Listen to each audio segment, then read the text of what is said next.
Questions, comments? Yeah, let's keep talking. Any more games on the horizon? Games for me on the horizon. I keep almost getting back into D&D, but they keep making the rules so complex that I'm like, okay, what portion of my life do I have to devote in order to get back into that? I have a lot of friends that are still working in the game industry.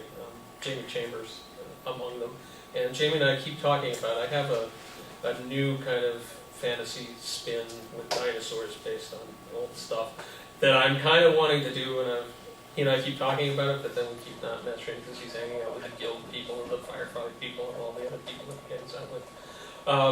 So I'm hoping to do some more game stuff, but I kind of need. I don't have. If I sit down and I figure out game mechanics, which obviously I love, I don't actually devote that time to writing or doing art, and so I'm kind of trapped. Right. So it's amazing. I actually, for the last year, I was working in a day job, and if you can have a day job and actually write, more power to you. Don't quit your day job. That's so true.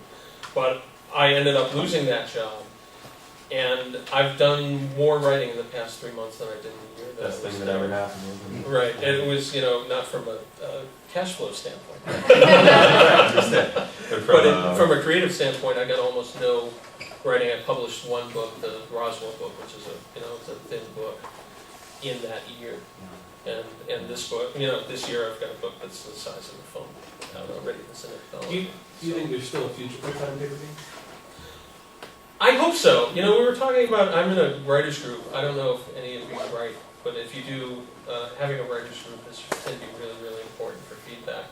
The writers group I belong to is made up of old TSR gaming folks, a lot of them. And we were talking about pen and paper games and whether that's the past or not at this point. I hope not, because I don't know if any of you have been to Gary Con or Gen Con or anything.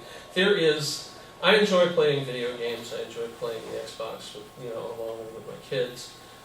There is something very different about sitting around a gaming table with even people that you don't know when you start, and playing with tiny miniature figures and dominoes for dungeon tunnels or little trees, or even just your imaginations, and relating to other human beings one-on-one in a setting like this that is, I think, irreplaceable. We were talking about the new edition of D&D, and apparently I haven't experienced this yet. They've now got something they're sending to game stores where, like, every 2 weeks, I think it is, you can come in and play a 2-hour game. And it's all set and ready to go, and you all just have to walk in and you get to play a D&D style adventure. And anything that gets people across from tables from other people, I think is a good thing. And I'm hoping that it won't go away, that it won't be replaced entirely by chatting to someone on your headset over the phone doing this. Let's not all just sit at home all the time. I don't want my child, if I ever have one, to be sitting in a stationary chair with a visor in which is an image of what it looks like to be on a swing. Going, right. That reminds me of a story. I was walking down the beach, probably 10 years ago now. I was in Racine. I was walking down the Racine beach, which is a beautiful, beautiful stretch of beach. And there were a bunch of teenagers playing hacky sack down near the concession stand there. I was just walking by, and as I was walking by, there was a father with a son. And the dad said to the kid, "Hey, look at that. Those guys are playing hacky sack. Isn't that cool?" And the kid was like, "Yeah, I can do that." And his father was like, "Yeah, but they're not doing it on their computer. Right. They're doing it for real." And there just isn't there's not an equivalent between those two. We are very complimentary to co-panel. My gaming ended with Hubert Frogger. He must dig up, man. Someone mentioned Ender's Game. Who was that? My son. Yeah. And this is intended as young adult, but it's actually just like Harry Potter, something to be enjoyed by adults as well. And if you haven't seen it yet, go online or grab a copy. The current New Yorker magazine has a terrific piece called Fresh Hell, as in, what fresh hell is this, Shakespeare, What's behind the boom in dystopian fiction for young readers? And it is a boom, it is through the roof. Ender's Game, The City of Ember, and sequels, etc., etc., etc. Hunger Games is fabulous. Yeah. And some people actually consider Ender's Game to have been written for adults. And it's hard to tell because when the protagonists are young, it becomes a sort of a philosophical This question. is actually kept in the adult section. In the adult section. Good. I'm Good. a young adult librarian at our library, and I got some free young adult too. Yeah, yeah. And what the article essentially says, not to have you skip reading it because you should, but two things that the author says specifically. Adult dystopian fiction tends to be more didactic as opposed to young adult, which is really, it might have that message to it, but it's mostly about the adventure and putting the reader in the shoes of these characters and what's it like to live in this world. And at the same time, the endings of the young adult ones, for understandable reasons, are more positive by and large than the endings of adult dystopia, which to make its point, generally ends. Everybody dies. Think of 1980. Think of 1984. Yeah.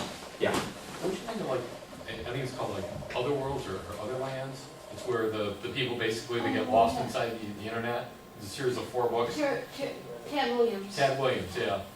Something you know. familiar with I don't know it, but from the premise, I'd say it's happened.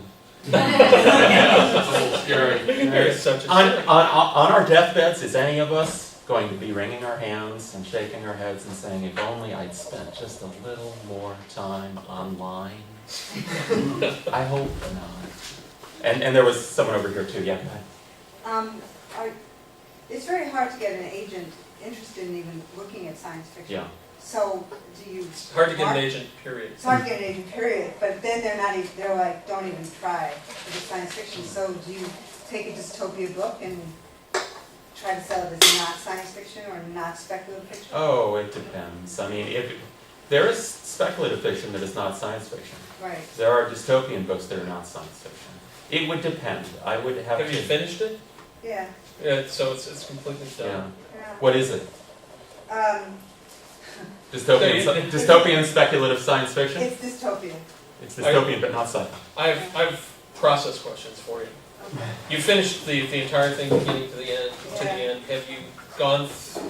Do you have first readers and second readers, proofers, and that kind of Yeah. stuff? So you've actually done the whole process Yeah. up to the point of trying to look for an agent Yeah. to And represent. to put on our specific agents would be my next Yes. question, right? 'Cause agents specialize, right? Right. So there's Right. gonna be. Yeah, no, I put it out there for a while and then I, just went on to something else. Well, you know So what? it's There there, are But it still works. plenty of small and mid-sized publishing houses where you can self-represent. I didn't have an agent until this thing got optioned. And I have an agent that's completely useless. There you go. Like I said, no one's going to push your work Not like you. useless to Britney Spears, but it's useless to me. Yeah. So No one's going to push your work like you. I never set out to be with Knopf.